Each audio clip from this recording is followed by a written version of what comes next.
श्रीगणेशाय नमः। नारायणं नमस्कृत्यं नरं चैव नरोत्तमं देवी सरस्वती व्यास ततो जयमुदीरयते। नमोऽस्तु अनन्ताय सहस्रमूर्ते सहस्रपादाक्षसरोरुहावे सहस्रनाम्ने पुरुषाय सहस्रते सहस्रकोटियुगधारिणे नमः। नमः कमलनाभाय नमस्ते जलसायने नमस्ते केशवाय नन्द वासुदेव नमोऽस्तुते। वसुदेवं सुतं देवं कंसचाणूरमर्दनं देवकी परमानन्दं कृष्णवन्दे जगद्गुरोः। गुरु ब्रह्मा गुरुर्विष्णु गुरुदेवो महेश्वरः गुरुर्साक्षात् परब्रह्म तस्मै श्री गुरुवे नमः।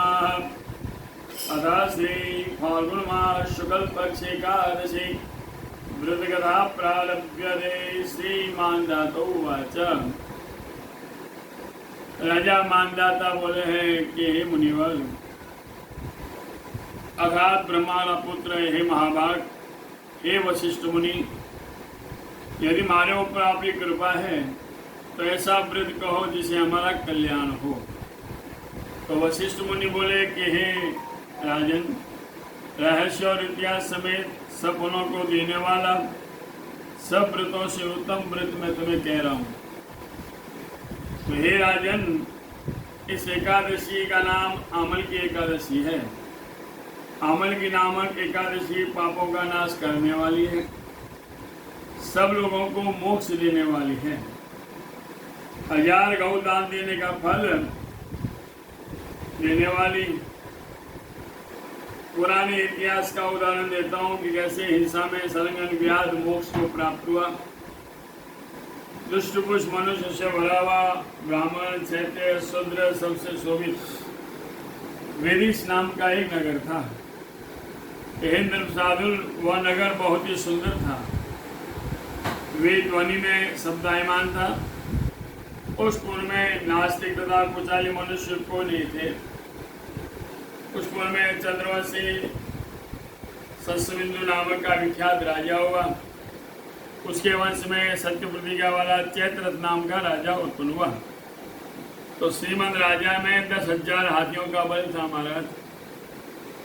सहस्त्र और शास्त्र विद्या का पराक्रमी। तो हे प्रभु, इसके पृथ्वी में राज्य करते समय कर्पण कुंचाल मनुष्य कोई नहीं था। उसके राज्य में सदा सुकाल क्षेम और आरोग्य रहते थे महाराज। उसके राज्य में सब लोग विष्णु की भक्ति में तथा शिव की भक्ति में पूजा में रत रहते थे। और राजा विशेष विधि से पूजा करता था। तो शुक्ल पक्ष की द्वादश एकादशी के दिनों में भी भोजन नहीं करता और सब धर्मों को छोड़कर भगवान हरि की भक्ति करता था। तो हे राजन, इस प्रकार बहुत वर्ष व्यतीत हुए। वहां से सब मनुष्य सुखपूर्वक हरि भक्ति में लीन रहते थे।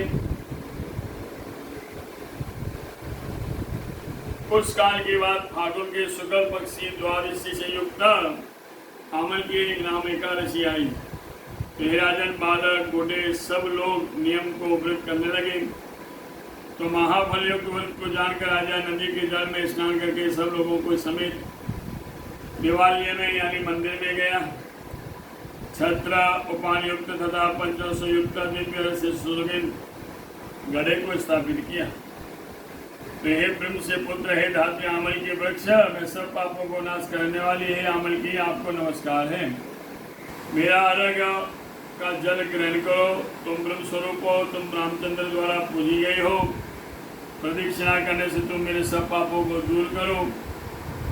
यह सब मनुष्य से भक्ति में जागरण किया। उसी समय बहेलिया वहां पर कोई आया, शिकारी। भूख प्यास से पीड़ित हुआ, भारी बोझ से पीड़ित, कुटुंब के लिए जीव हिंसा करने वाला, भूख और प्यास से आमलकी का जागरण जलते दीपों को युक्त स्थान को देखा। वहां बैठ गया। ये क्या हो रहा है ऐसा सोच करते विस्मय में प्राप्त हुआ। घड़े के ऊपर दामोदर भगवान विष्णु को देखा। आमल का वृक्ष देखा, मनुष्यों के विष्णु की कथा सुनी। भूखे रहकर एकादशी का महात्म्य सुना। उस विस्मित मन वाले रात्रि जागते बीती। प्रभात के समय सब लोग नगर को चले गए। व्याधि ने भी घर जाकर उत्पन्न प्रसन्न होकर भोजन किया। उसके बाद बहुत काल के बाद मृत्यु को प्राप्त हुआ व्याध। तो एकादशी के प्रवास से रात्रि जाकर से वह व्याध चतुरंगी सेना के युक्त राज्य का स्वामी हुआ। जयंती नाम नगरी का वह विदुर नाम का राजा हुआ। उस राजा को चतुरंग सेना से युक्त बलवान धन दानी से युक्त वसुरत नाम का पुत्र हुआ मरत। वही निर्भय संचार गांवों का भोग करने वाला, सूर्य के समान तेजस्वी, चंद्रमा के समान कांति वाला, पराक्रम में विष्णु के समान, क्षमा में पृथ्वी के समान, धर्मात्मा, सत्यवक्ता, भगवान विष्णु में भक्ति में परायण, ब्रह्मज्ञानी, कर्म करने वाला, प्रजापालन में तत्पर और शत्रु से गर्व से दूर करने वाला राजा बड़ा नाना प्रकार के राशि आदि यज्ञ करने लगा। वह सदा नाना प्रकार के दान देता था।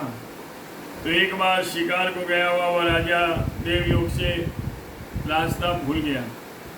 महाराजा को दिशा विदिशा का ज्ञान नहीं रहा। अपनी बाह का सहारे लेकर वहाँ लेट गया। अत्यंत थका हुआ, भूख से भी पीड़ित था। इसी बीच में पर्वतों के निवासी म्लेच्छ लोग वहाँ पर आ गए। वहाँ आया हुआ शत्रु को बल को नाश करने वाला वह सो रहा था। राजा के वैर किए हुए सदा दुखी रहते थे। तो उसके बाद वे सब चारों ओर से राजा को मारने के लिए तैयार हो गए। पहले विरुद्ध बुद्धि, जैसे राजा को मारो मारो ऐसा कहने लगे। पहले इसने हमारे पिता, भाई, पुत्र सबको इसने मारा है। राजा ने पौत्र, भांजे तथा मामा को आदि को सबको मारा है और अपने स्थान में निकले गए। हम 10 दिशाओं में फैल गए। इतना कहकर वहाँ से राजा को मारने के लिए तैयार हुए। पास खंडित और धनुष चलाए हुए बाणों से शत्रुओं को समूह से राजा को मारने के लिए तैयार हुए। सब प्रकार के शस्त्र चलाने भी राजा के शरीर में कोई भी चोट नहीं आई। शस्त्र के समूह से युक्त म्लेच्छ आदि सब अधमरे हो गए। एक पग भी चलने में समर्थ नहीं रह सके।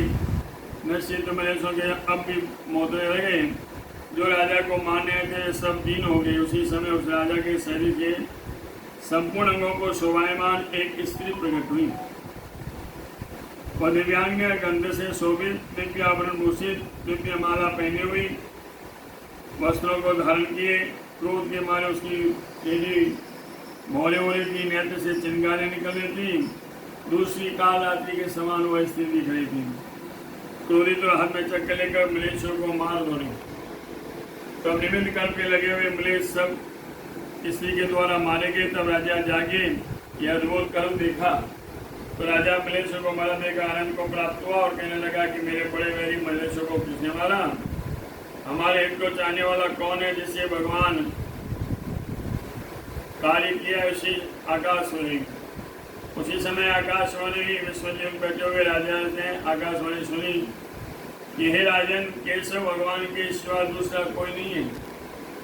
उन्होंने आपकी रक्षा की है। उस वन के कुशलतापूर्वक लौटे हुए धर्मात्मा राजा पृथ्वी के इंद्र के समान राज्य करने लगा। तो वशिष्ठ मुनि बोले कि हे राजन, इसीलिए जो उत्तम मनुष्य आमल की एकादशी का व्रत करता है वह विष्णु लोक को प्राप्त होता है। इसमें कोई संशय नहीं करना।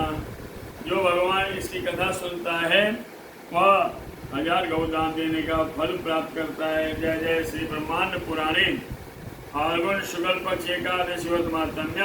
श्री कृष्णार्पणमस्तु। बोल कृष्ण कन्हैया लाल की जय। सुधर्मो राघवंशो धर्मो दस्करञ्जरः एवं वदन्ति लोकानां यतो धर्मः सदो जयम्।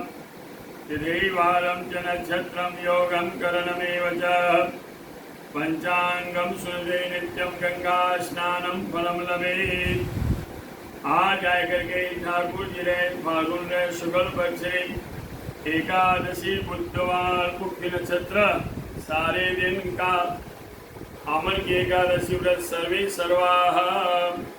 काल 12 गुरुवार, 13 शुक्रवार प्रदोष व्रत,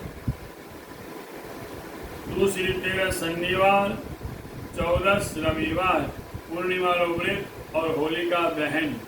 पूर्णिमा सोमवार, पुण्य और छालुड़ीरो उत्सव। मंगलम भगवान विष्णु मंगलम गरुड़ध्वज मंगलम पुंडरीकाक्ष मंगलाय सनो हरि।